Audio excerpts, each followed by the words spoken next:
अल्लाह पर तवक्कल की दास्तानें। बिस्मिल्लाहिर्रहमानिर्रहीम। अस्सलामु अलैकुम रहमतुल्लाहि व बरकातुहू। मैं हूँ जमील अहमद जामी। हज़रत इब्राहीम अलैहिस्सलाम को हज़रत इस्माइल अलैहिस्सलाम से बहुत मोहब्बत थी। वो उनके बुढ़ापे की औलाद थे और दुआओं में मांगे गए थे। कभी कभी हज़रत इब्राहीम अलैहिस्सलाम उनसे बोसो किनार भी कर लेते, लेकिन फिर इब्राहीम अलैहिस्सलाम को खुदा का हुक्म हुआ कि बीबी हाजरा को प्यारे बेटे के साथ एक बयाबा में ले जाकर छोड़ दो। चुनांचे हज़रत इब्राहीम अलैहिस्सलाम बीवी बच्चे के हमरा मक्का मुकर्रमा की जानिब रवाना हुए। जब वो मक्का मुकर्रमा पहुंचे तो वहां एक दरख्त था जिसके नीचे बीवी बच्चे को बिठाया और खुद आबदीदा होकर वापस रवाना हुए। बीबी हाजरा पीछे पीछे जाती थीं और कहती थी कि हमारे हाल पर रहम करो, हमें ऐसे बयाबा में किसके सुपुर्द करके जा रहे हो। हज़रत इब्राहीम अलैहिस्सलाम ने फरमाया कि तुम्हारा मुहाफिज परवरदिगार आलम है। ये सुनते ही बीबी साहिबा ने कहा कि हस्बी अल्लाह व तवक्कलतु अलल्लाह, मुझे अल्लाह काफ़ी है और मैंने उसकी ज़ात पर तवक्कल किया। फिर हज़रत इब्राहीम अलैहिस्सलाम ने हसरत से शाम का रास्ता इख्तियार किया और जब ऐसी जगह पहुँचे जहाँ से बीबी और प्यारा बच्चा नजर न आते थे, वहाँ खाने काबा की तरफ मुँह करके बड़ी आजिज़ी से उनके ईमान और रिज़्क़ के लिए दुआ की। और ये उनका तवक्कल था कि अल्लाह ताला ने उनकी सब दुआएं कबूल फरमाई। हज़रत इब्राहीम अलैहिस्सलाम ने अल्लाह पर ऐसा तवक्कल किया और उनकी ज़ौजा ने भी अल्लाह पर भरोसा रखा, जिसके तुफ़ैल एक पूरा शहर वहाँ आबाद हो गया और अहले मक्का पर हर तरह की नेमतें बरस पड़ी। आज हम एक ऐसे मौजू पर बात करेंगे जो हर मुसलमान के लिए बहुत अहम है। ये मौजू है अल्लाह पर भरोसा और अल्लाह पर यकीन। अल्लाह पर भरोसा और अल्लाह पर यकीन एक ऐसी चीज़ है जो हमारी ज़िंदगी को बेहतर बनाने में मदद कर सकती है। यह हमारी ज़िंदगी में खुशी, सुकून और इत्मीनान ला सकती है। यह हमारी ज़िंदगी में मुश्किलात और मसाइब को बर्दाश्त करने की ताकत दे सकती है। लेकिन अल्लाह पर भरोसा और अल्लाह पर यकीन क्या है, ये कैसे करें और इसका क्या फ़वाइद हैं? जब अल्लाह के अंबिया परेशानी में पड़े तो उन्होंने कैसे अल्लाह पर भरोसा रखा, फिर अल्लाह ने कैसे उनकी मदद की। हज़रत यूनुस अलैहिस्सलाम मछली के पेट में थे तो उन्होंने कैसे अल्लाह पर भरोसा रखा। जब हज़रत इब्राहीम अलैहिस्सलाम को आग में डाला जा रहा था तो उन्होंने कैसे अल्लाह पर एतमाद किया। जब मूसा अलैहिस्सलाम समंदर से पार हो रहे थे तो उन्होंने अल्लाह पर कैसे भरोसा रखा। इसी तरह आज की इस वीडियो में हम आपको अंबिया किराम, औलिया अल्लाह और सहाबा किराम के बेहतरीन वाक़यात बताएंगे कि उन्होंने अल्लाह पर कैसे भरोसा रखा और अल्लाह ने कैसे उनकी मदद की। इन सवालात के जवाबात आज हम अपनी आज की इस वीडियो में तफसील से बताएंगे। आपसे गुजारिश है कि वीडियो को आखिर तक ज़रूर देखिएगा। नाज़रीन, तवक्कल दरअसल अरबी ज़बान का लफ्ज़ है और इसके माने किसी काम या मामले को किसी के सुपुर्द करने के हैं या ये किसी पर मुकम्मल एतमाद किया जाए। इसलिए अरबी में अल वकील उसे कहते हैं जो दूसरों के काम की निगरानी करे। अल्लाह पर तवक्कल यानी भरोसा करना अंबिया इकराम अलैहिमुस्सलाम के तरीक़े के साथ अल्लाह ताला का हुक्म भी है। कुरान और हदीस में तवक्कल अल्लाह का बार बार हुक्म दिया गया है, सिर्फ कुरान करीम में 7 मरतबा। वालल्लाहि फल्यतवक्किलिल मोमिनून फरमाकर मोमिनों को सिर्फ अल्लाह ताला पर तवक्कल करने की ताकीद की गई है। यानी हुक्म खुदाबंदी है कि अल्लाह पर ईमान लाने वालों को सिर्फ अल्लाह ही की ज़ात पर भरोसा करना चाहिए। जो भी असबाब मुहैया हों उन्हें उस यकीन के साथ इख्तियार करना चाहिए कि करने वाली ज़ात तो सिर्फ और सिर्फ अल्लाह ताला की है। हज़रत अय्यूब अलैहिस्सलाम ने जब अपनी तवील बीमारी के बाद अल्लाह ताला से शिफायाबी के लिए दुआ फरमाई तो अल्लाह ताला ने हज़रत अय्यूब अलैहिस्सलाम को हुक्म दिया कि वो अपने पैर को ज़मीन पर मारें। अब गौर करने की बात है, क्या एक शख्स का ज़मीन पर पैर मारना उसकी 20 साल की बीमारी की शिफायाबी का इलाज है? नहीं। लेकिन अल्लाह के हुक्म से ये कमज़ोर सबब इख्तियार किया जिसके ज़रिए अल्लाह ताला ने अपनी कुदरत से उनके ज़मीन पर पैर मारने से पानी का ऐसा चश्मा जारी कर दिया जिससे गुस्ल करने पर हज़रत अय्यूब अलैहिस्सलाम की 20 साल की बदन की मुतादिद बीमारियां ख़त्म हो गईं। नाज़रीन, हज़रत यूनुस अलैहिस्सलाम का जिक्र कुरान करीम की 6 सूरतों में आया है। सूरह निसा, सूरह इनाम, सूरह यूनुस, सूरह साफ़ात, सूरह अल-अंबिया, सूरह अल-क़लम। इनमें पहली 4 सूरतों में यूनुस अलैहिस्सलाम का नाम मज़कूर है और आखिरी 2 सूरतों में ज़ुन्नून और साहिबुल हूत यानी मछली वाला कहकर पुकारा गया। हज़रत यूनुस अलैहिस्सलाम एक अजीम और करीम नबी थे। उनका किस्सा कुरान पाक में एक अनोखा किस्सा है। हज़रत यूनुस अलैहिस्सलाम का ज़माना 784 से 860 क़ब्ल मसीह के दरमियान बताया जाता है। हज़रत यूनुस अलैहिस्सलाम के वालिद का नाम मती था और ये सैयदना इब्राहिम अलैहिस्सलाम की नस्ल से थे, लिहाजा ये इसराइली नबी थे। हज़रत यूनुस अलैहिस्सलाम की उम्र मुबारक 28 साल थी तो अल्लाह ने उन्हें मनसब नबूवत से सरफराज किया। उनको आशूरियों की हिदायत के लिए इराक भेजा। ये काफिर और मुशरिक लोग थे। इस कौम का मरकज़ उस वक्त नैनवा था, जिसके वसी खंडरात आज भी दरियाए दजला के मशरक़ी किनारे पर आबाद मौसल शहर के ऐन मुताबिक पाए जाते हैं। हज़रत यूनुस अलैहिस्सलाम ने आशूरियों को वादहू ला शरीक लहू की दावत दी तो उन्होंने हज़रत यूनुस अलैहिस्सलाम को झुटलाया और बुतों की परस्तिश करने से इनकार कर दिया और ऐसे कुफर पर डटे रहे। फिर उन्होंने यूनुस अलैहिस्सलाम पर जुल्म और सितम करना शुरू कर दिया। उन्हें धमकियां दी गईं और दावत हक का मजाक उड़ाया।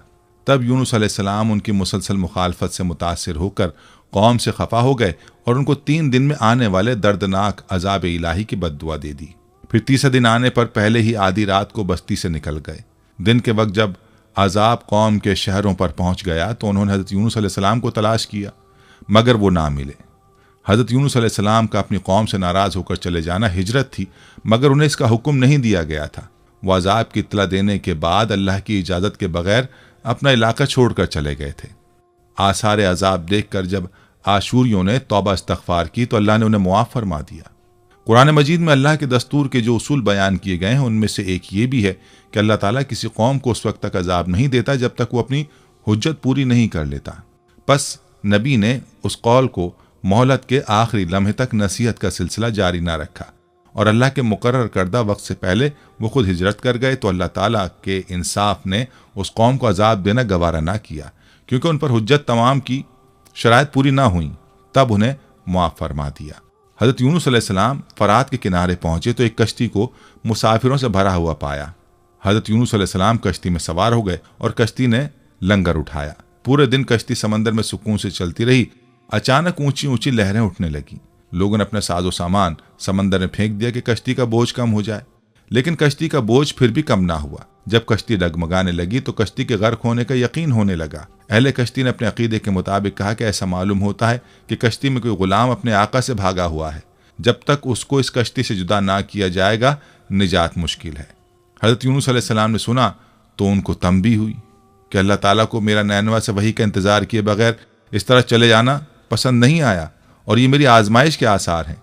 ये सोचकर उन्होंने अहले कश्ती से फरमाया कि मैं वो गुलाम हूँ जो अपने आका से भागा हुआ हूँ, मुझे कश्ती से बाहर फेंक दो। मगर मल्ला और अहले कश्ती उनकी पाकबाजी से इस कदर मुतासिर थे कि उन्होंने ऐसा करने से इनकार कर दिया और आपस में तय किया कि कुरानदाजी की जाए। चुनाचे 3 मरतबा कुरानदाजी की गई और तीनों मरतबा कुरानदाजी में हज़रत यूनुस अलैहिस्सलाम का नाम निकला। तब मजबूर होकर उन्होंने हज़रत यूनुस अलैहिस्सलाम को दरिया में डाल दिया या वो खुद दरिया में कूद गए। उस वक्त खुदा ताला ने मछली को हुक्म दिया कि इन्हें निगल लो, ये तुम्हारी ग़िज़ा नहीं है, इसलिए इनके जिस्म पर कोई तकलीफ नहीं होनी चाहिए। मछली ने यूनुस अलैहिस्सलाम को अपने पेट में निगल लिया। यूनुस अलैहिस्सलाम ने जब मछली के पेट में खुद को जिंदा पाया तो बारगाह इलाही में अपनी निदामत का इजहार किया कि क्यों वो वही इलाही का इंतज़ार किए बगैर, अल्लाह से इजाज़त लिए बगैर उम्मत से नाराज़ होकर नैनवा से निकल आए। हज़रत यूनुस अलैहिस्सलाम ने मछली के पेट में अल्लाह को पुकारा। उन पर 3 अंधेरे इकट्ठे हो गए थे, रात का अंधेरा, मछली के पेट का अंधेरा और समंदर का अंधेरा। अगर वो ये तस्बीह ना फरमाते तो क़यामत तक मछली के पेट में रहते। आखिरकार वो अंधेरों में पुकार उठे, ला इलाहा इल्ला अंता सुब्हानका इन्नी कुन्तु मिनज़ ज़ालिमीन, जिसका तर्जुमा है, इलाही तेरे सिवा कोई माबूद नहीं है, तू यकता है, मैं तेरी पाकी बयान करता हूँ, बिलाशुबा मैं अपने नफ्स पर खुद ही जुल्म करने वाला हूँ। जो भी मुसलमान अपनी किसी हाजत में ये दुआ मांगेगा अल्लाह उसकी ये दुआ ज़रूर कबूल करेंगे। ये कबूल दुआओं में से एक दुआ है। इब्न हातिम में है कि हुजूर अलैहिस्सलातु वस्सलाम फरमाते हैं कि जब यूनुस अलैहिस्सलाम ने ये दुआ की तो ये कलिमात अर्श के गिर्द घूमने लगे। फरिश्ते कहने लगे कि ये बहुत दूर दराज जगह से आवाज़ आ रही है, लेकिन कान इससे पहले इससे आशना ज़रूर हैं। आवाज़ बहुत ज़ईफ़ है। अल्लाह ताला ने हज़रत यूनुस अलैहिस्सलाम की दर्द भरी आवाज़ को सुना तो फरमाया, क्या तुम इस आवाज़ को नहीं पहचानते? उन्होंने कहा नहीं। फरमाया, ये मेरे बंदे यूनुस की आवाज़ है। फरिश्तों ने कहा, वही यूनुस जिसके पाक अमल कबूल शुदा हर रोज़ तेरी तरफ चढ़ते थे और जिसकी दुआएं तेरे पास कबूल थीं। इलाही, जैसे वो आराम के वक्त नेकियां करता था तो उसकी मुसीबत के वक्त उस पर रहम कर। तो उसी वक्त अल्लाह ताला ने मछली को हुक्म दिया कि वो आपको बगैर किसी तकलीफ के समंदर के किनारे पर उगल दे। रिवायत में आता है कि यूनुस अलैहिस्सलाम मछली के पेट में 3 दिन 7 दिन 40 दिन या चंद घंटे तस्बीह करते रहे। चुनाचे मछली ने अल्लाह के हुक्म से समंदर के किनारे पर उगल दिया। हजरत अब्दुल्ला बिन मसूद रजी अल्लाह अन्हु फरमाते हैं कि मछली के पेट में रहने की वजह से उनका जिस्म ऐसा हो गया था जैसे कि परिंदे का पैदाशुदा बच्चा जिसका जिस्म नर्म होता है और जिस्म पर बाल तक नहीं होते। गर्ज यूनुस अलैहिस्सलाम बहुत नहीफ और नातवा हालत में खुश्की पर डाल दिए गए थे। इसके बाद अल्लाह ताला ने साहिल पर एक बेलदार दरख्त उगाया। हजरत अबू हुरैरा रजी अल्लाह अन्हु फरमाते हैं कि जब मछली ने यूनुस अलैहिस्सलाम को खुले मैदान में डाला तो अल्लाह ताला ने आप पर यक़तीन की बेल उगा दी। उनसे पूछा गया कि यक़तीन किसे कहते हैं? फरमाया कद्दू के पौधे को। इसके अलावा अल्लाह ने उनके लिए एक जंगली बकरी भेज दी जो जमीन की घास और जड़ी बूटियां खाती थी और सुबह शाम आपको दूध पिलाती थी, हत्ता कि आपकी तवानाई लौट आई। हजरत यूनुस अलैहिस्सलाम दरख्त के साए में झोंपड़ी बनाकर रहने लगे।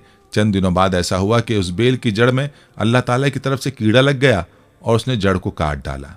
जब बेल सूखने लगी तो यूनुस अलैहिस्सलाम को बहुत दुख हुआ।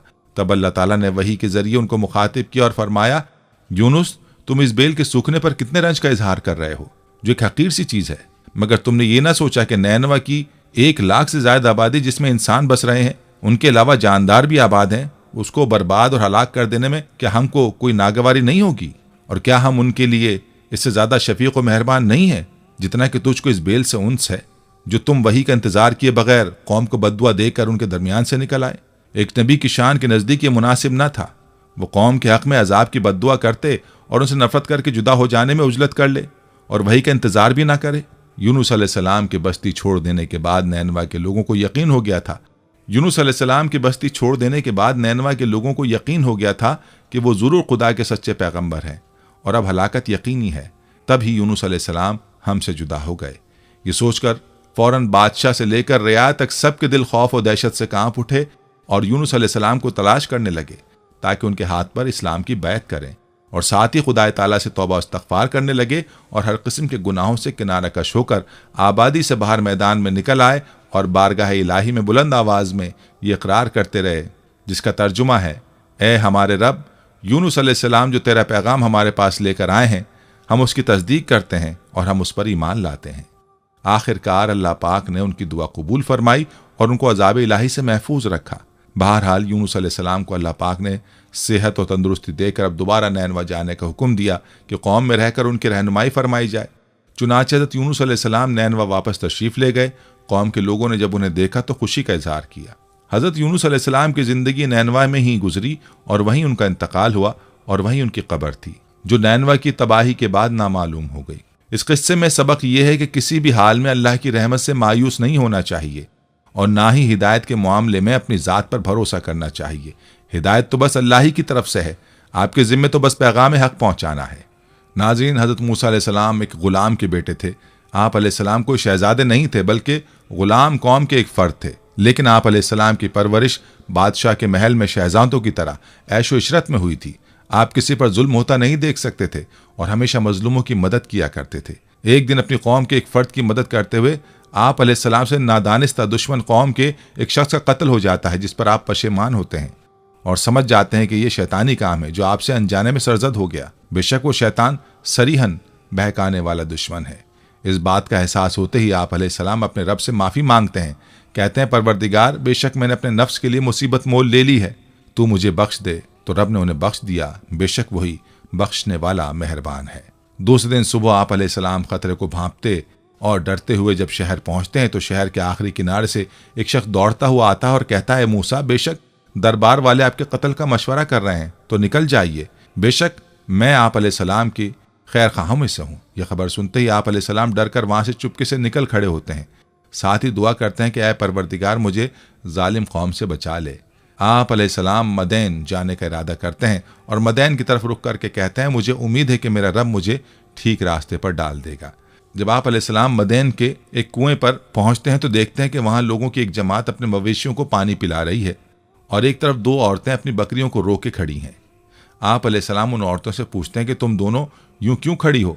तो वो दोनों कहती हैं कि जब तक ये चरवाहे अपने मवेशियों को पानी पिलाकर नहीं चले जाते, हम अपनी बकरियों को पानी नहीं पिला सकते और हमारे वालिद उमर रसीदा बुजुर्ग हैं। तो आप अलैहिस्सलाम खुद उनकी बकरियों को पानी पिला देते हैं, फिर एक साए की जगह पर बैठ जाते हैं और अपने रब से इल्तिजा करते हैं, परवरदिगार, जो खैर भी तू मुझ पर नाजिल कर दे, मैं उसका मोहताज हूँ।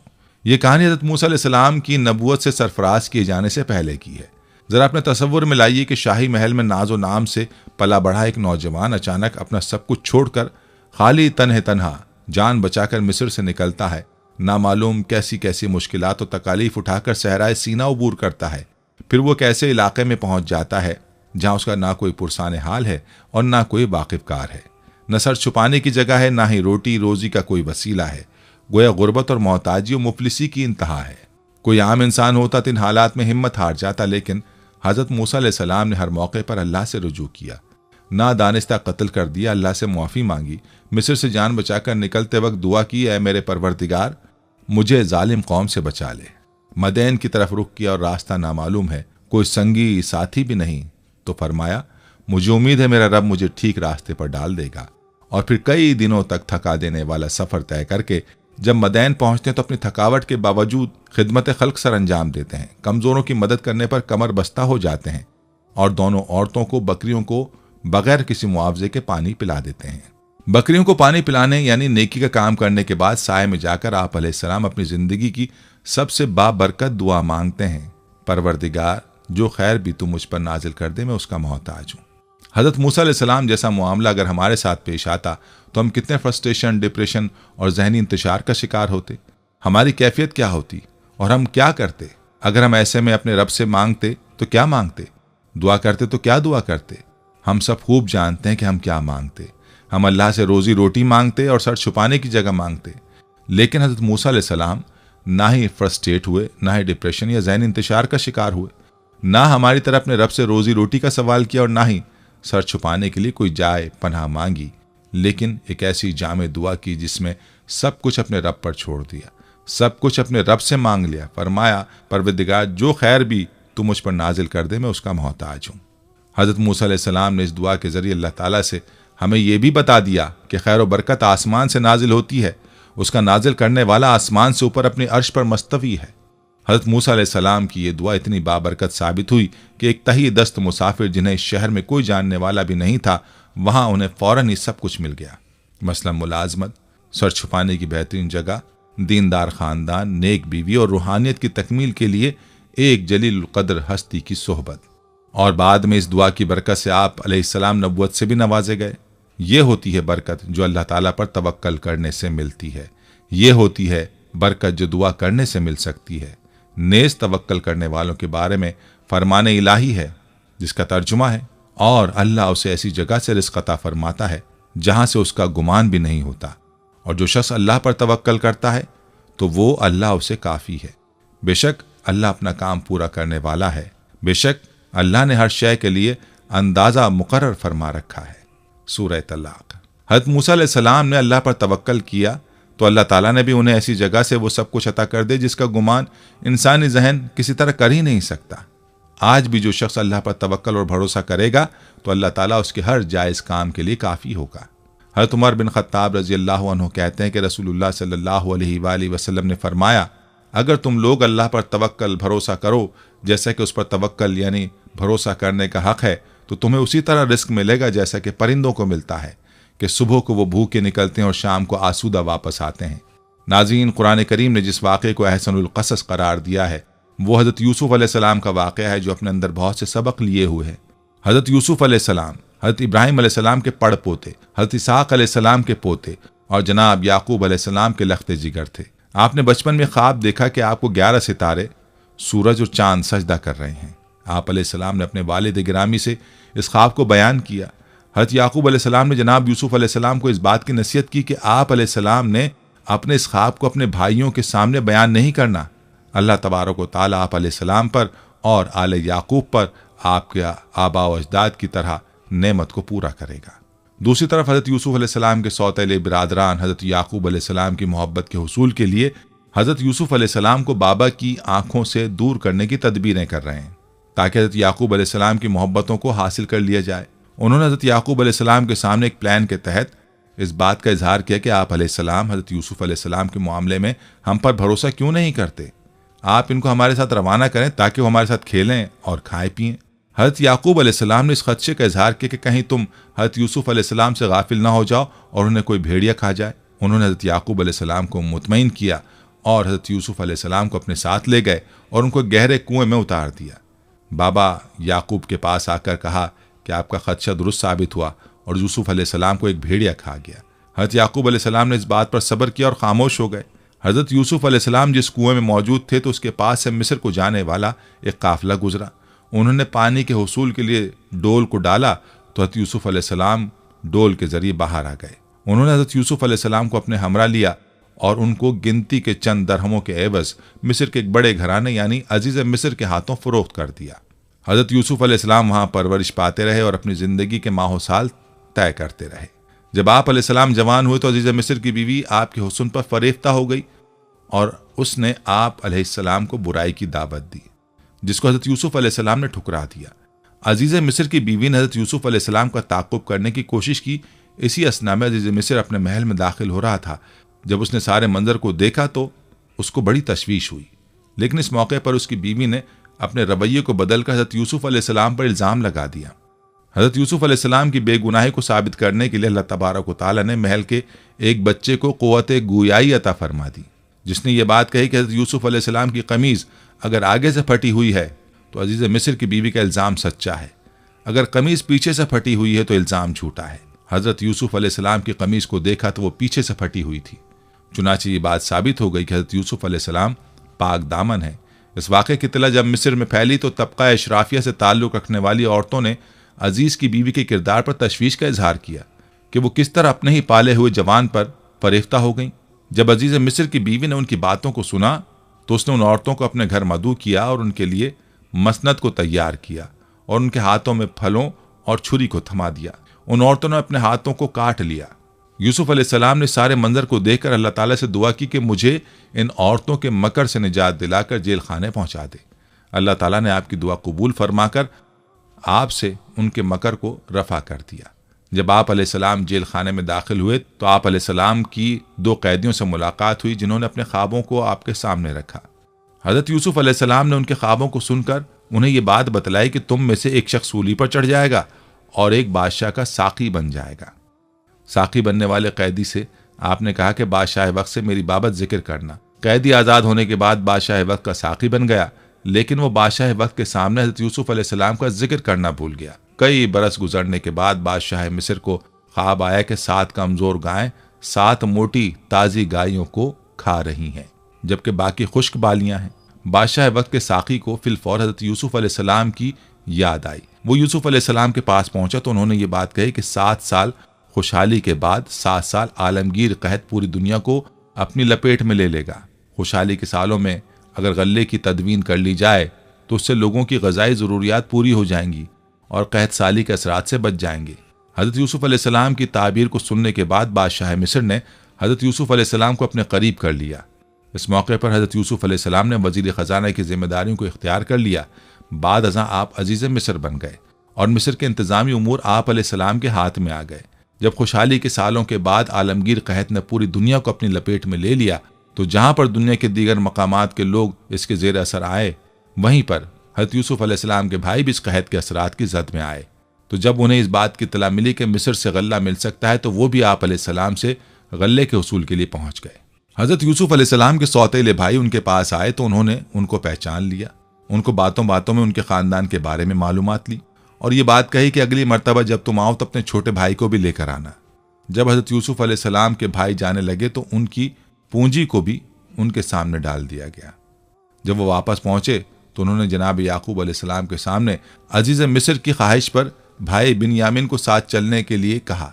अजीज़ मिस्र की ख्वाहिश पर भाई बिन्यामीन को भी साथ लेकर जाने को कहा। हज़रत याकूब अलैहिस्सलाम इस बात पर आमादा ना थे, लेकिन जब सामान से पूंजी भी बरामद हो गई तो याकूब अलैहिस्सलाम हज़रत बिन्यामीन को साथ रवाना करने पर आमादा और तैयार हो गए। हज़रत बिन्यामीन को लेकर जब भाई पहुंचे और गल्ले को तोला गया तो हज़रत यूसुफ अलैहिस्सलाम ने एक तदबीर के जरिए बिन्यामीन को अपने पास रोक लिया।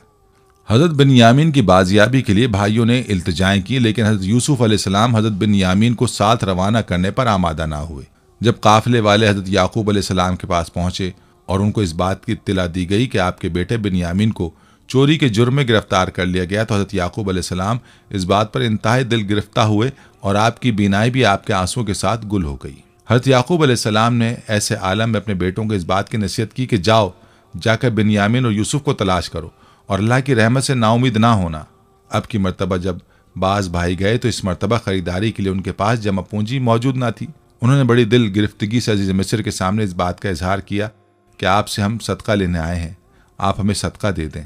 हज़रत यूसुफ अलैहिस्सलाम ने अपने भाइयों के लबों से जब अल्फाज सुने तो आप अलैहिस्सलाम ने कहा, मैं ही यूसुफ हूँ और ये मेरा भाई है, अल्लाह ने हम पर करम किया। उस वक्त हज़रत यूसुफ अलैहिस्सलाम ने उनको भी मुआफ़ कर दिया और आप अलैहिस्सलाम ने अपनी कमीज़ को उतारा और फरमाया कि इसको हज़रत याकूब अलैहिस्सलाम के चेहरे पर डाल दिया जाए तो उनकी बीनाई वापस आ जाएगी।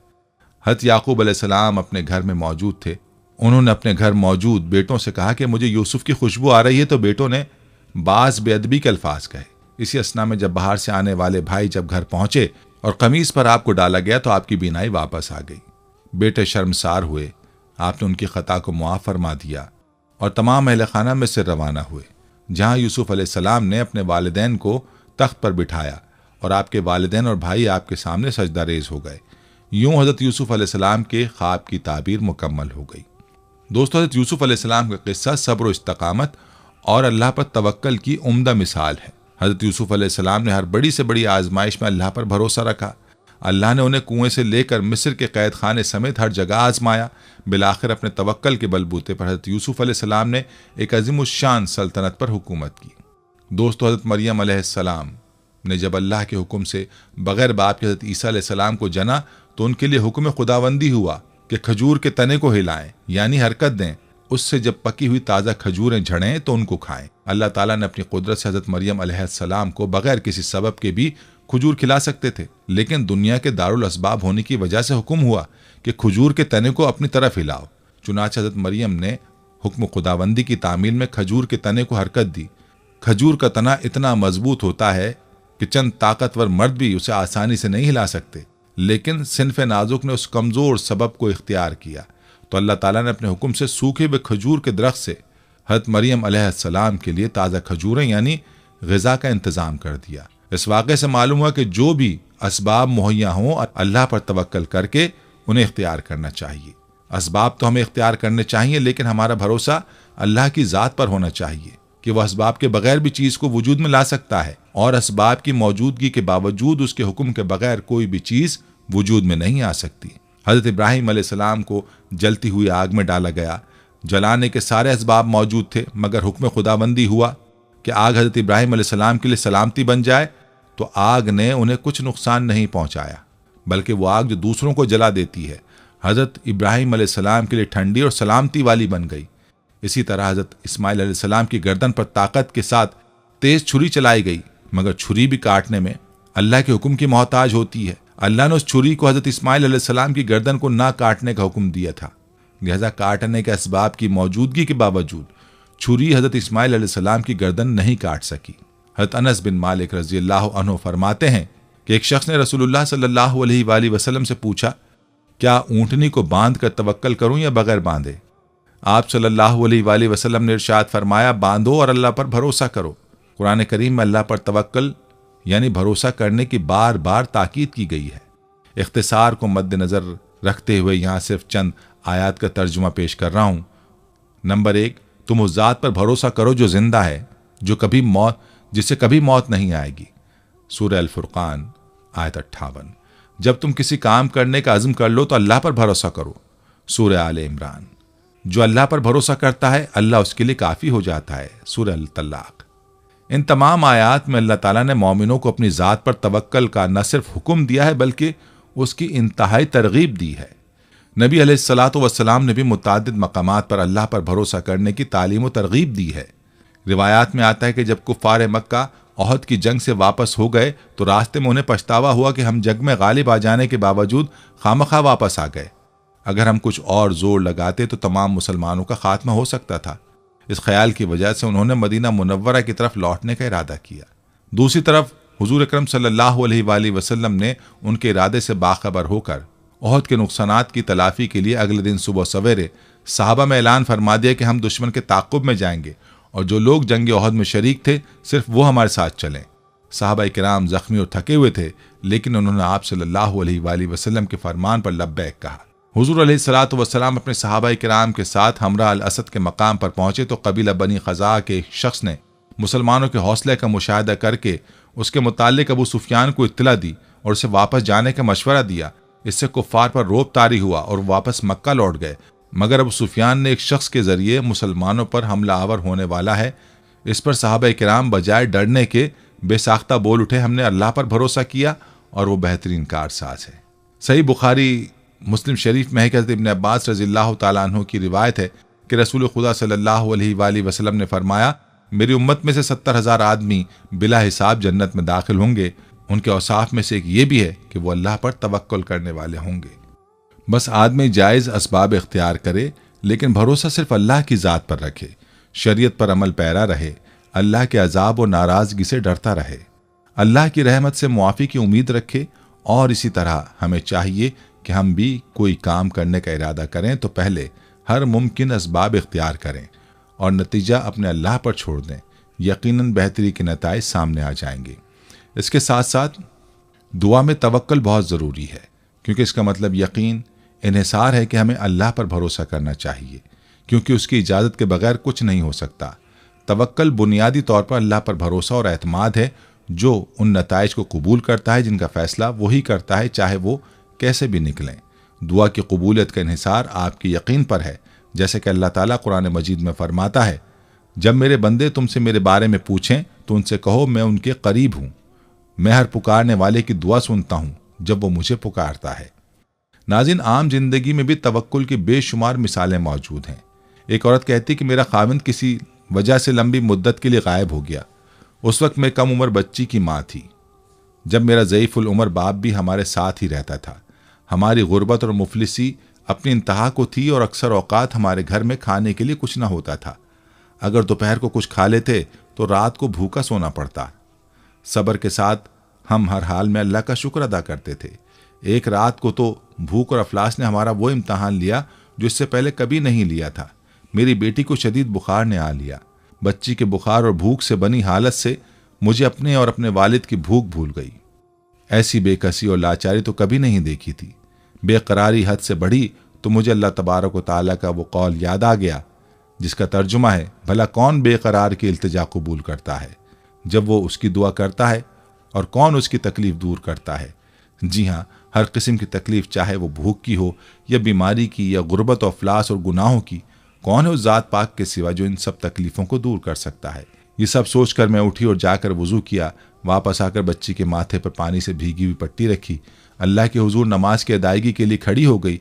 मुख्तसर सी नमाज पढ़ने के बाद हाथ उठाकर बच्ची के लिए दुआ की, उसके माथे से पट्टी उतार कर दोबारा पानी से भिगोकर रखी और एक बार फिर नमाज के लिए खड़ी हो गई। नमाज के बाद एक बार फिर बारगाह इलाही में दुआ के लिए हाथ उठा लिए, दुआ से फरागत पर पानी की पट्टी तब्दील की और दोबारा नमाज के लिए खड़ी हो गई। ये अमल मैंने कई बार किया। जब मैं ये सब कुछ बार बार दोहरा रही थी तो किसी ने दरवाज़ा खटखटाया। इस हैरत के साथ, भला रात के इस पहर कौन हो सकता है? मेरे वालिद ने पूछा, कौन?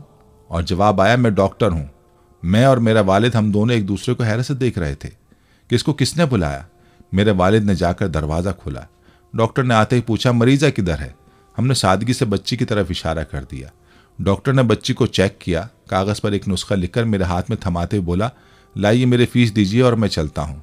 मैंने आस्तिकी से जवाब दिया, डॉक्टर साहब, हमारे पास तो आपको देने के लिए फ़ीस या पैसे नहीं है, बल्कि हमारे पास तो कुछ भी नहीं है। मेरा ये जवाब सुनते ही डॉक्टर झल्ला उठा और गुस्से से तकरीबन धाड़ते हुए बोला, अगर फ़ीस देने के लिए पैसे नहीं थे तो मुझे आधी रात को फ़ोन करके क्यों बुलाया था? क्यों मुझे इस तरह बेआराम किया तुम लोगों ने?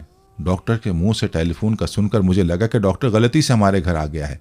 मैंने हिम्मत करते हुए जवाब दिया, डॉक्टर साहब, हमने आपको टेलीफोन करके नहीं बुलाया, बल्कि हमारे पास तो टेलीफोन ही नहीं है। ये सुनकर डॉक्टर ने मुझसे पूछा, अच्छा तो क्या ये फलां शख्स का घर नहीं है? मैंने कहा, नहीं डॉक्टर साहब, फलां साहब हमारा हमसाया है। ये सुनकर डॉक्टर थोड़ा सा खामोश हुआ और फिर हमारे घर से निकलकर हमारे हमसाये के घर चला गया और हम खजालत और शर्मिंदगी से खामोश बैठे रहे। थोड़ी ही देर गुजरी थी कि डॉक्टर एक बार फिर हमारे घर आ गया। आंखों में आंसू और रुंधी आवाज़ में बोला, अल्लाह की कसम, तुम्हारे घर से उस वक्त तक नहीं जाऊंगा जब तक तुम्हारा पूरा किस्सा नहीं सुन लूंगा।